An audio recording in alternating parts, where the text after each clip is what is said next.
Crying kissing queen. Crying kissing queen? Nako, maupo ka muna. Ha? Upo ka muna sandali. Kumapit ka, ha? Kasi masyashock ka sa sasabihin ko. Ah! Dali! Sandali, Lelay, ayusin mo yung backpack. Ayusin mo. Ate Melanie! Halika rito! Halika ka! Hi, Lalay. Teng. Melanie, kumusta pakiramdam mo? Medyo nalasing ka kagabi. Ako? Okay lang. Okay lang ako. Teng, may sinabi pala si Selena sa akin kagabi. Yung nangyari. Ano kasi, Kalimutan mo na yun. Lasing ka lang, hindi mo alam yung ginagawa mo. Susunod kasi, hinahinay ka lang sa pag-inom. Oo nga eh, nakakaya.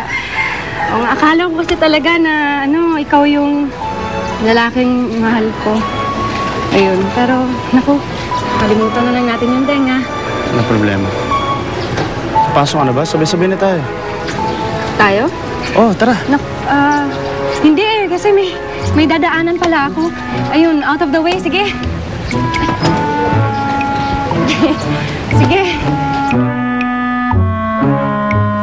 Kuya Teng, Oh, bakit ganun pa si Ate Melanie? Ano po bang nangyari kahapon? wala. Nasobrahan lang ng inom, nalasing. Kaya ikaw, paglaki mo, kang iinom, ha? Opo, syempre po. Ayaw ko po maging katulad ni Lola Lita, lasinggero. Lelay, alam mo, kahit ganun yun, lola mo pa rin yun. Dapat hindi mo siya pinagsasalita ng masama na ganun. Oops, sorry po. Tara na, malilate na tayo eh. Sorry po. O, eskalera na. O, panalo na. Yan, ako. O, paano ba yan? Tila, lats ka na naman. Carry lang. Marami ako ngayong pera. O, saan mo naman nakuha yung perang yan? O, yung apo ko. Yung apo ko ba sa tuhod? Oh. May umampo na mayaman. Naku, nagbayad ng malaki. Kaya ito, big time ako. Ano? Pinaampun mo yung apo mo patapos kumita ka? Oo. Eh, aksidente lang naman yung apo kong yun eh. Tsaka isa pa, itong tanda ko to. Ano naman ipapakain ko doon? Wala rin namang kwenta yung anak ko. Eh, mabuti na yon. Bubuti pa ang buhay niya doon sa umampun sa kanya. O, diba? Kumita pa ako.